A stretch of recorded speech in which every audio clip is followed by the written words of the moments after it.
Buenos días a todos. Voy a continuar con un ejemplo del estudio de una función logarítmica, concretamente con la función logaritmo neperiano de x al cuadrado.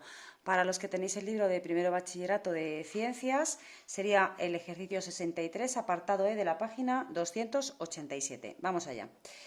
El primer punto para calcular siempre es el dominio. Como ya sabéis, al igual que en el anterior, es un logaritmo neperiano, no existe para números negativos, con lo cual cuidado en este caso porque la x está al cuadrado. ¿Qué quiero decir con eso? Que el único punto realmente que tenemos que excluir es el 0, porque es el único que el neperiano de 0 no existe. Cualquier número negativo elevado a un exponente par es positivo y los números positivos elevados a un exponente par siguen siendo positivos. Por tanto, en este caso, el dominio serían todos los reales excepto el 0, ¿vale? En todos los demás puntos de la recta real va a existir siempre esta función. Repito, porque la x está elevada al cuadrado.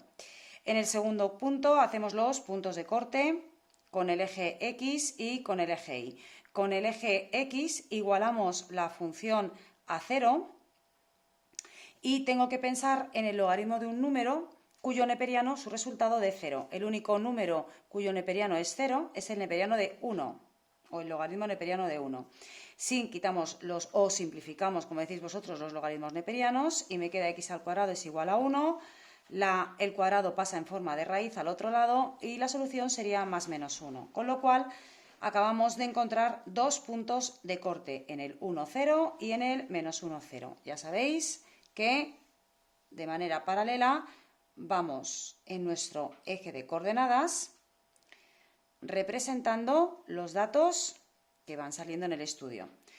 En el eje y sustituimos la x por 0 y nuevamente sabemos que el neperiano de 0, al cuadrado o no, el neperiano de 0 no existe. Por tanto, no va a tener puntos de corte con el eje y. Bien, en este caso he decidido estudiar esta función porque es curiosa, ya que va a tener simetría par. Al hacer la condición o al calcular la condición que tiene que cumplir cualquier función para que sea par, pongo neperiano de x al cuadrado y al otro lado sustituyo la x por menos x. En este caso, como menos x está elevado al cuadrado, me queda positiva, neperiano de x al cuadrado. Con lo cual vemos que en este caso sí se verifica la igualdad. Por tanto, mi función es par, cosa que hasta ahora no suele pasar, o característica que no suelen tener las funciones logarítmicas. Bien, como ya es par, no calculo ninguna simetría más. Paso a las asíntotas. Bien, hemos excluido un único punto del dominio, porque en el resto de la recta real vamos a tener función, o nuestra función va a existir. Por tanto, vamos derechos a calcular la aproximación en x igual a 0. Y en este caso va a coincidir con el eje y, pero va a tener asíntota vertical tanto a la derecha como a la izquierda. Así que calculo la aproximación del límite cuando x tiende a 0 por la derecha, límite cuando x tiende a 0 por la izquierda de la función. Y al sustituir por un valor cercano a 0, por ejemplo, por la derecha 0,1, 0,01, la función tiende hacia menos infinito. Así que la derecha del 0, como la función tiende a menos infinito, flecha hacia abajo. Límite cuando x tiende a 0 por la izquierda, pienso en un valor que esté en el 0, próximo al 0 por la izquierda, el menos 0,01, menos 0,001. Al elevarlo al cuadrado, el neperiano de ese valor va a ser negativo también. Lo podéis comprobar con la calculadora y significa que por la izquierda, al 0 por la izquierda, mi función tiende a menos infinito. Así que flecha a la izquierda del 0 y hacia abajo.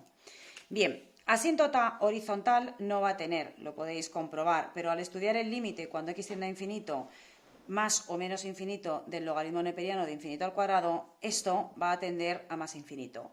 Lo mismo pasaría con la asíntota oblicua, tampoco tiene, ¿vale? Al sustituir el límite cuando x tiende a infinito para calcular la pendiente, dividiría la función por x, sustituyo infinito entre infinito, me quedaría que el neperiano la función logaritmo neperiano entre x tendería a infinito, o 0, mejor dicho, perdonadme. Con lo cual, la función tampoco tendría asíntota oblicua.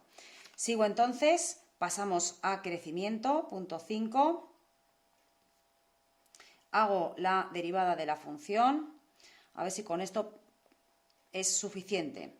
Derivaría la función logaritmo neperiano x al cuadrado, que es igual al cociente de la derivada de lo que va detrás del logaritmo, que es 2x, dividido por el logaritmo neperiano, por lo que va detrás, perdón, del logaritmo neperiano al cuadrado. Con lo cual, os quedaría algo así.